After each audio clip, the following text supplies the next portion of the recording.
მზიამაღლობელი საქმე სტრასბურგის სასამართლოს ყოფილმა პრეზიდენტმა სერ ნიკოლა ბრატსამ შეისწავლა. რა დარღვევები დაინახა ევროსასამართლოს ყოფილმა თავმჯდომარემ მზიამაღლობელი საქმეში.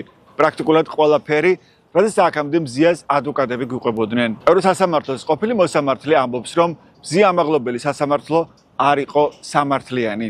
მზიამაღლობელის წინააღმდეგ მიმდინარე სისხლის სამართლის წარმოებაში გამოვლინდა ადამიანის უფლებათა და საერთაშორისო სტანდარტების მრავალი დარღვევა, რომლებმაც სერიოზულად შეარყია როგორც მისი დაკავებისა და სასამართლო პროცესის სამართლიანობა, ისე მზიამაღლობელის მიმართ გამოყენებული მსჯავრების სამართლიანობა, წერს თავის შეფასებაში სერ ნიკოლა ბრატსა, ევროსასამართლოს ყოფილი პრეზიდენტი. კლუნების ფონდს ექსპერტის სახით ყავდა მოწვეული სერ ნიკოლა ბრატსა. ეს ფონდი მზიამაღლობელი სასამართლო პროცესების მონიტორინგს დამოუკიდებლად აწარმოებდა და რამდენიმე დღის წინ ანგარიშიც გამოაქვეყნა. სასამართლო პროცესების მონიტორინგის ექსპერტმა მზიამაღლობელი სასამართლო პროცესი D კატეგორიით შეაფასა.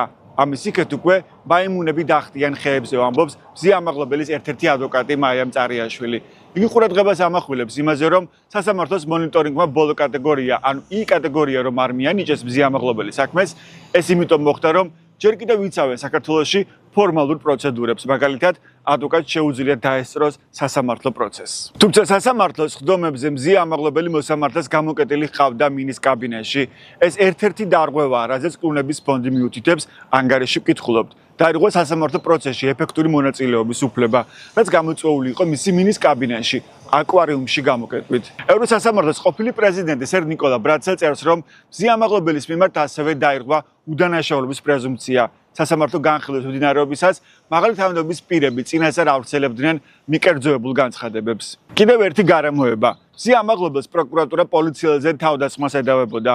მოსამართლემ კი ბრალდებას კვალიფიკაცია შეუცვალა და მან მზიამაღლობელი პოლიციელისთვის წინააღმდეგობის გაწევის მუხლით გაასამართლა. კლუნების ფონდი ამ მიდგომასაც მნიშვნელოვან პრობლემად მიიჩნევს, ვინაიდან ბრალდების მოულოდნელმა გადაკვალიფიცირებამ ამაღლობელს არ დაუტოვა რეალური შესაძლებლობა თავი დაეცვა დანაშაულის იმ ახალი ელემენტებისგან, რომელთა გამოც საბოლოოდ მსჯავრი დაედო. გარდა ამისა, განაჩენში არ იყო მოყვანილი გამომტყუნებელი გადაწყვეტილებისა და საპატიმრო სასჯელის სათანადო დასაბუთება, რაც საერთაშორისო სამართლის აუცილებელ მოთხოვნას წარმოადგენს, ვკითხულობთ კლუნების ფონდის ანგარიშში.